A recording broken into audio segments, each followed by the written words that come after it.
Hello friends, मैं S के Saini MIC group में एक बार और आपका स्वागत है। और आज हम लोग पढ़ेंगे फर्स्ट ईयर कॉमर्स और सेकेंड ईयर आर्ट एवं बी कॉम के अंतर्गत इकोनॉमिक्स यानी अर्थशास्त्र का विकास इवैल्यूएशन ऑफ इकोनॉमिक्स, इसका हम अध्ययन करेंगे। सबसे पहले मैं आपको थोड़ा सा कुछ इसमें परिचय बताना चाहेंगे, कुछ इतिहास बताना चाहेंगे। भारत में एक शासक थे चंद्रगुप्त मौर्य। चंद्रगुप्त मौर्य का नाम आप लोग सुने होंगे। चंद्रगुप्त मौर्य एक शासक थे भारत के अंतर्गत, और उनके जो आर्थिक सलाहकार थे उनका नाम था कौटिल्य। कौटिल्य का भी नाम आप सुने होंगे, कौटिल्य, जिसको हम चाणक्य या विष्णुगुप्त आदि नामों से भी जानते हैं। उनकी गणना बहुत बुद्धिमान प्राणियों में हम करते हैं। चाणक्य नीति की हम बात करते हैं तो चंद्रगुप्त मौर्य के आर्थिक सलाहकार थे कौटिल्य, और कौटिल्य ने एक पुस्तक लिखी थी जिसका नाम था, पुस्तक लिखी थी, यही थोड़ा सा हम आपको कन्फ्यूजन दूर करने का काम करेंगे। पुस्तक लिखे थे जिनका नाम था अर्थशास्त्र। किताब का नाम ही था अर्थशास्त्र, लेकिन पूरा नाम आपको इतना ही मिलता है, लेकिन पूरा किताब का नाम था राजनीतिक अर्थशास्त्र। यानी जो इस किताब का मुख्य जो शीर्षक था, मुख्य जो काम था, एक देश की, एक राज्य की आर्थिक व्यवस्था का संचालन कैसे किया जाए संतुलित ढंग से, उसी का जिक्र इस राजनीतिक अर्थशास्त्र के अंतर्गत किया गया था। तो इस पुस्तक का नाम था राजनीतिक अर्थशास्त्र। इस पुस्तक का नाम था, जिसके लेखक कौन थे? कौटिल्य थे, चाणक्य थे, विष्णुगुप्त थे, तीनों एक ही नाम है। ये क्या थे? ये चंद्रगुप्त मौर्य के आर्थिक सलाहकार थे, और इसीलिए राज्य की एक व्यवस्था संचालित करने के लिए इन्होंने एक अर्थशास्त्र नामक यानी राजनीतिक अर्थशास्त्र नामक पुस्तक की रचना किया। कभी कभी ऑब्जेक्टिव क्वेश्चन में पूछ देता है कि अर्थशास्त्र नामक पुस्तक के लेखक रचयिता कौन है, तो काफ़ी लोग उसमें एडम स्मिथ को सही कर देते हैं, लेकिन नहीं, उसके लेखक हैं कौटिल्य हैं। कभी कभी ये पूछ देता है कि अर्थशास्त्र के जनक कौन है, फादर ऑफ इकोनॉमिक्स या मॉडर्न फादर ऑफ इकोनॉमिक्स कौन है, तो लोग बता देते हैं कि कौटिल्य हैं। नहीं, इसी कन्फ्यूजन को हम दूर करने का आज प्रयास करेंगे। तो आइए हम क्रम से आपको समझाने का प्रयास करते हैं कि इवैल्यूएशन ऑफ इकोनॉमिक्स के अंतर्गत हम कहाँ से किसका अध्ययन करते हैं। तो चंद्रगुप्त मौर्य के शासन काल में आर्थिक सलाहकार कौटिल्य थे। कौटिल्य ने एक पुस्तक की रचना की जिसका नाम था अर्थशास्त्र। उसका पूरा नाम था राजनीतिक अर्थशास्त्र, जो राज्य की व्यवस्था को संचालित करने के लिए इस पुस्तक की रचना कौटिल्य के द्वारा किया गया था। इसके बाद अरस्तु एक विचारक हैं। अरस्तु का नाम सुने होंगे, काफ़ी सभी विषयों में अपना कोई न कोई योगदान दिए हैं।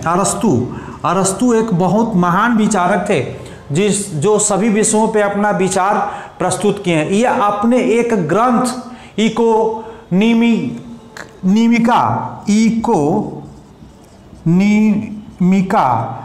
इनका एक ग्रंथ था, ये ग्रंथ है, और इस ग्रंथ में भी इकोनॉमिक्स का जिक्र किए हैं। और इन्होंने कहा कि इकोनॉमिका का मतलब ही है कि गृह प्रबंध। ये बोले हैं इकोनॉमिका का मतलब ही होता है गृह प्रबंध, यानी घर की व्यवस्था को संचालित करने के लिए यह एक ऐसा शास्त्र है जो कम पैसे में घर की व्यवस्था को संचालित किया जा। मैंने बताया था आर्थिक क्रियाओं का अध्ययन हम अर्थशास्त्र के अंतर्गत करते हैं कि कम संसाधन में अधिक से अधिक हम अपनी आवश्यकता की पूर्ति कर सके। इसी को बोलते हैं हाउस होल्ड मैनेजमेंट, यानी गृह प्रबंध को बोलते हैं यह हाउस होल्ड मैनेजमेंट। यानी इसको हाउस होल्ड मैनेजमेंट के भी नाम से जानते हैं। तो आपने जाना कि अरस्तु एक विचारक थे जो इकोनॉमी का अपने ग्रंथ में इन्होंने बताया कि ये भी एक प्रकार का गृह प्रबंध का एक विषय है। और उसके बाद हम जिसका अध्ययन करने जा रहे हैं अर्थशास्त्र में, आज जिस रूप में अध्ययन करते हैं वो आधुनिक अर्थशास्त्र के पिता एडम स्मिथ का आज हम जिक्र करेंगे। Adam Smith. अब इसके बाद आते हैं एडम स्मिथ। एडम स्मिथ की मैं बात करता हूं।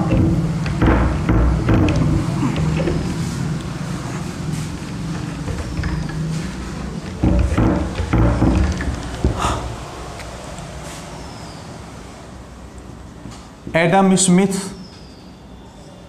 ये अर्थशास्त्र के जनक माने जाते हैं। कभी कभी कोई पूछता है कि अर्थशास्त्र के जनक कौन है, तो आप बताएंगे Adam Smith. Father of economics कौन है, तो बताएंगे आप एडम स्मिथ। आधुनिक अर्थशास्त्र के पिता, आधुनिक अर्थशास्त्र के पिता, यानी हम कह सकते हैं कि फादर ऑफ मॉडर्न इकोनॉमिक्स, यानी मॉडर्न इकोनॉमिक्स जो जनक हैं वो कौन से हैं, एडम स्मिथ, जिनकी जन्म 1724 में हुई थी। लेकिन एडम स्मिथ ने 9 मार्च सन 1776 को 9 मार्च सन 1776 को 9 मार्च 1776 को एक पुस्तक लिखी थी, an inquiry into the nature and causes of wealth of nations, जिसको हिंदी में बोलते हैं राष्ट्रों की संपत्ति। यानी हम कह सकते हैं कि उस जो पुस्तक था 1776 में, an inquiry into the nature and causes of wealth of nations, यानी इसको बोलते हैं राष्ट्रों की संपत्ति। जैसा कि हमने देखा an inquiry into the nature and causes of wealth of nations, जिसको हिंदी में बोलते हैं राष्ट्रों की संपत्ति। कभी कभी एग्जामिनेशन में, कभी कभी कॉम्पिटिटिव एग्जामिनेशन में संपत्ति, राष्ट्रों की संपत्ति पूछ देता है कि राष्ट्रों की संपत्ति नामक पुस्तक के लेखक कौन से हैं, तो आप जाने कंफ्यूज ना हो गए, एडम स्मिथ ही राष्ट्रों की संपत्ति नामक पुस्तक के भी लेखक हैं। एक और आपको कंफ्यूजन दूर कर दें, कभी कभी पूछता है कि अर्थशास्त्र के जनक कौन है, और उसमें एक ऑप्शन दे देता है कौटिल्य, और एक ऑप्शन दे देता है मान लीजिए एडम स्मिथ, एक मार दीजिए मार्शल, और एक मान लीजिए रॉबिन्स। तो बहुत सारे बच्चे कंफ्यूज होकर के ये कौटिल्य लगा देते हैं। तो आप जाने कौटिल्य का मतलब ये नहीं है, कौटिल्य ने अर्थशास्त्र नामक पुस्तक के लेखक, यानी कौटिल्य जो पुस्तक लिखे थे उसका नाम ही था अर्थशास्त्र। तो इसका मतलब ये नहीं है कि वो जनक है, केवल कौटिल्य ने अर्थशास्त्र नामक पुस्तक लिखी थी। उस पुस्तक का नाम था चंद्रगुप्त मौर्य के शासनकाल में, चंद्रगुप्त मौर्य के शासनकाल में कौटिल्य आर्थिक सलाहकार थे, इसीलिए वो राजनीतिक अर्थशास्त्र नामक पुस्तक लिखी थी। उस पुस्तक का पूरा नाम है राजनीतिक अर्थशास्त्र, लेकिन कॉम्पिटिटिव एग्जामिनेशन में अक्सर पूछता कि अर्थशास्त्र नामक पुस्तक के लेखक कौन है, तो आप कंफ्यूजन दूर कर लें। जब पूछता है कि एडम स्मिथ यानी अर्थशास्त्र के जनक कौन है, तो आप निश्चिंत होकर के एडम स्मिथ को ठीक लगाएं। यानी फादर ऑफ इकोनॉमिक्स कौन है, एडम स्मिथ है, क्योंकि 1776 में ये वेल्थ ऑफ नेशंस राष्ट्रों की संपत्ति में इन्होंने सभी अर्थशास्त्रियों को क्रमबद्ध अध्ययन किया। गृह प्रबंध से अर्थशास्त्र को अलग विषय बनाने का श्रेय एडम स्मिथ को जाता है। एडम स्मिथ ही अपने पुस्तक के माध्यम से गृह अर्थशास्त्र को अलग करके एक अर्थशास्त्र विज्ञान बनाए। मतलब ये अर्थशास्त्र विज्ञान एवं कला दोनों है। कॉम्पिटिटिव एग्जाम में भी पूछता है कि अर्थशास्त्र कला है या विज्ञान है, तो कला एवं विज्ञान दोनों है। तो इस तरह से हम कह सकते हैं कि ये अर्थशास्त्र के जो जनक हैं कौन है, वो एडम स्मिथ है। इसके बाद अर्थशास्त्र को बांटा गया है, इसके विकास को हम देखते हैं कैसे बांट दिया गया है, इसको भी आपको समझाने का हम प्रयास करते हैं। इसको 2-3 भागों में बांटा गया है, लेकिन बता रहे हैं आपको। एक है 1776 से 1850 की बात करते हैं, जिसको बोलते हैं क्लासिकल इकोनॉमिस्ट जिसको हम बोलते हैं प्रतिष्ठित अर्थशास्त्री, जिसको बोलते हैं प्रतिष्ठित अर्थशास्त्री, क्लासिकल इकोनॉमिस्ट। 1776 से 1850 के बीच का ये दौर है, जिसमें रिकार्डो मार्शल जेबी नैश, जिसके समर्थक हैं रिकार्डो मार्शल जेबी नैश, यानी ये एडम स्मिथ के विचारक समर्थक हैं, एडम स्मिथ के विचारक हैं, इसलिए इनको हम क्लासिकल इकोनॉमिस्ट के भी नाम से जानते हैं। और एक और दौर आता है कि 1850 से 1930 का दौर, 1850 से 1930 का दौर, जिसको हम बोलते हैं new classical economist, new class, जिसको बोलते हैं नव प्रतिष्ठित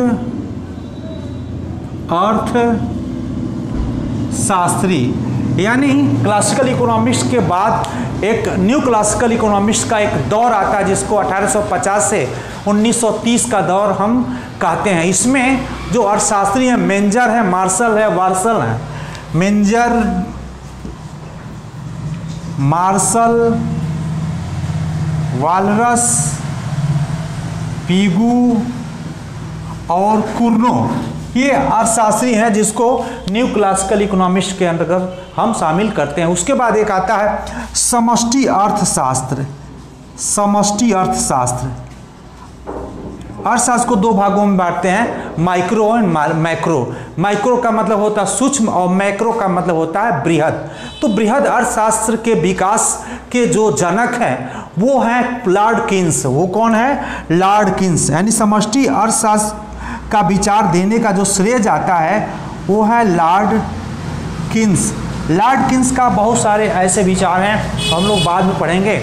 इन्होंने एक पुस्तक की रचना किया, the general theory, the general theory of employment, the general theory of employment, interest and money.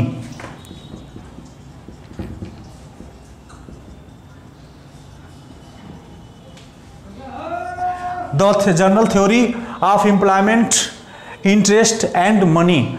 और ये general theory of employment, interest, money के माध्यम से ही इसको एक समष्टि अर्थशास्त्र के रूप में भी जाने लगा, जिसके समर्थक हैं हैंसन, हैरिस, हिक्स। जिसके समर्थन है हैंसन, हैरिस और हिक्स है। यानी हम कह सकते हैं ट्रिपल एच, ट्रिपल एच, यानी किसके समर्थक थे? लॉर्ड किन्स के। और इसीलिए इसको किन्सियन अर्थशास्त्र के भी नाम से जानते हैं, किन्सियन अर्थशास्त्री के भी नाम से जानते हैं, यानी किन्सियन इकोनॉमिस्ट के भी नाम से इनको हम जानते हैं। तो इस तरह से हमने देखा कि अर्थशास्त्र के विकास का जो कैसे क्रम रहा, कहाँ से कैसे क्या हुआ और इस तरह का दौर रहा। और नेक्स्ट जो वीडियो में लेकर आएंगे अर्थशास्त्र की परिभाषा, जिसमें पांचों विद्वानों का हम अध्ययन करेंगे। आज के साथ इतना ही और आज का वीडियो हम समाप्त करते हैं।